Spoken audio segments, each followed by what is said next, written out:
UP के बांदा में सपा के नेता धर्मेंद्र यादव पहुंचे, जहां उन्होंने खंगार समाज के कार्यक्रम में भाग लिया। इस दौरान उन्होंने स्वामी प्रसाद मौर्य को लेकर बड़ा बयान दिया।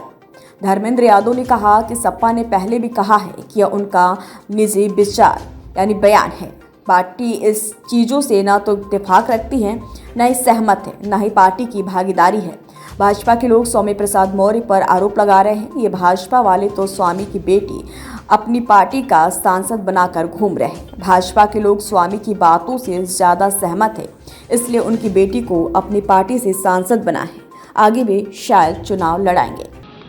सर, आज बांदा आगमन हुआ है। समाजवादी पार्टी ने जो है खेत खंगार सिंह जी की जयंती पर जिस तरीके से बधाई दी है, उसको लेकर किस तरीके से समाजवादी पार्टी देखिए, समाजवादी पार्टी समाज के हर वर्ग, हर जाति और धर्म के लोगों का सम्मान करती है और मैं समझता हूँ, मैं सौभाग्यशाली हूँ इस बात को लेकर कि आदरणीय राष्ट्रीय अध्यक्ष जी ने इतने बड़े महापुरुष की जयंती के अवसर पर मुझे यहाँ आने का मौका दिया और यहाँ की अपनी पार्टी की यूनिट को और खंगार समाज को मैं धन्यवाद देता हूँ कि उन्होंने मौका दिया इतने ऐतिहासिक पुरुष की जयंती में शामिल हुए। सर, समाजवादी पार्टी के स्वामी प्रसाद मौर्य जो है लगातार हिंदू धर्म पर विवादित बयान दे रहे हैं, जिसको लेकर भारतीय जनता पार्टी और उत्तर प्रदेश सरकार कह रही कि लगातार जो है केंद्र की सरकार भी कह रही कि समाजवादी पार्टी के बयान है ये।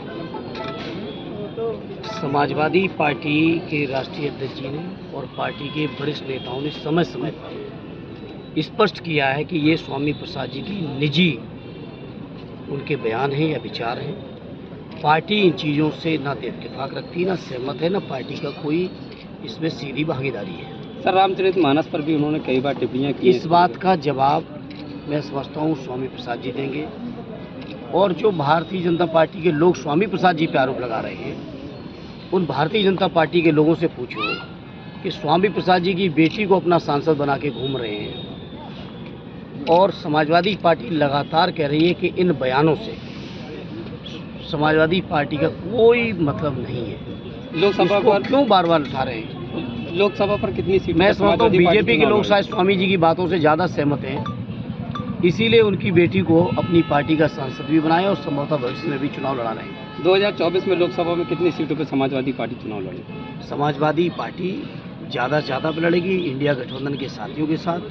पार्टी के राष्ट्रीय अध्यक्ष जी और इंडिया गठबंधन के अन्य पार्टियों के भी जो वरिष्ठ नेता हैं, उनके मुखिया हैं, मिलकर तय करेंगे। इंडिया गठबंधन पूरा 80 पर लड़ेगा। उसमें मैं समझता हूँ उत्तर प्रदेश के अंदर समाजवादी पार्टी सबसे निर्णायक, महत्वपूर्ण, मजबूत पार्टी है, तो निश्चित तौर पर समाजवादी पार्टी की सबसे ज़्यादा भागीदारी होगी। आज बांदा में आपका कार्यक्रम था, समाजवादी पार्टी के कार्यकर्ताओं को क्या संदेश देना चाहिए? समाजवादी पार्टी बांदा के कार्यकर्ताओं से मेरी यही अपील है कि आने वाले 2024 के चुनाव में बांदा चित्रकूट की जो हमारी लोकसभा है या तिंदवारी विधानसभा जो हमीरपुर में भी भागीदारी है बांदा जिले की, उसको ऐतिहासिक वोटों से जिताएं, क्योंकि ये चुनाव जहां आने वाले समय में कैसे जाति जनगणना हो, कैसे समाज के हर वर्ग को न्याय मिले, कैसे हर वर्ग को भागीदारी मिले, कैसे समाज के अंदर जो बेरोजगारी है दूर हो, किसानों की समस्याओं का समाधान हो, अग्निवीर के जो नौजवान हैं उनकी समस्याओं का समाधान हो, इन तमाम मुद्दों पर